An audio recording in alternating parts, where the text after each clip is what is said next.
going to read Chapter 1 from Maniac McGee by Jerry Spinelli. Chapter 1. Maniac McGee was not born in a dump.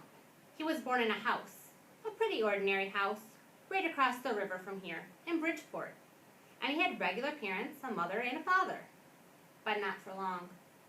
One day, his parents left him with a sitter and took the P&W high trolley into the city. On the way back home, they were on board when the P&W had its famous crash. When the motorman was drunk and took the high trestle over the Schuylkill River at 60 miles an hour, and the whole caboodle took a swam dive into the water. And just like that, Maniac was an orphan. He was 3 years old. Of course, to be accurate, he wasn't really a maniac then. He was Jeffrey Lionel McGee. Little Jeffrey was shipped off to the nearest relatives, Aunt Dot and Uncle Dan. They lived in Holliesburg in the western part of Pennsylvania.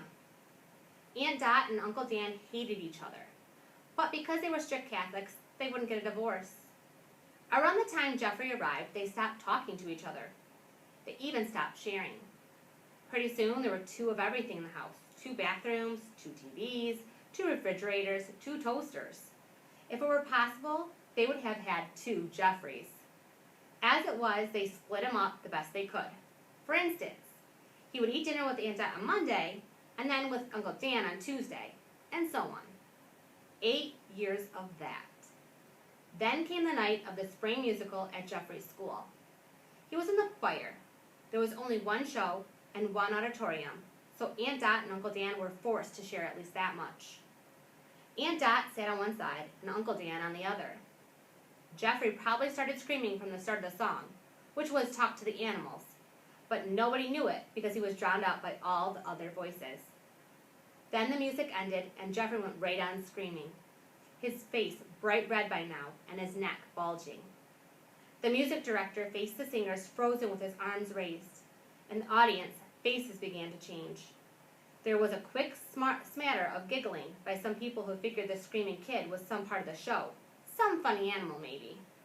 Then the giggling stopped, and eyes started to shift and heads started to turn, because now everyone could see that there wasn't part of the show at all. That little Jeffrey McGee wasn't supposed to be up there on the risers, pointing to his aunt and his uncle, bellowing out in the midst of the choir, "Talk! Talk, will ya? Talk, talk, talk!"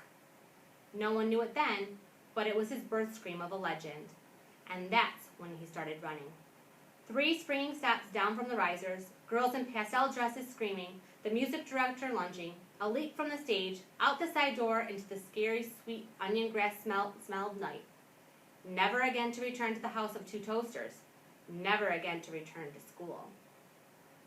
So if you're interested to see why Maniac McGee was running and where he's heading and what's going to happen in his future, continue reading Maniac McGee. Thank you.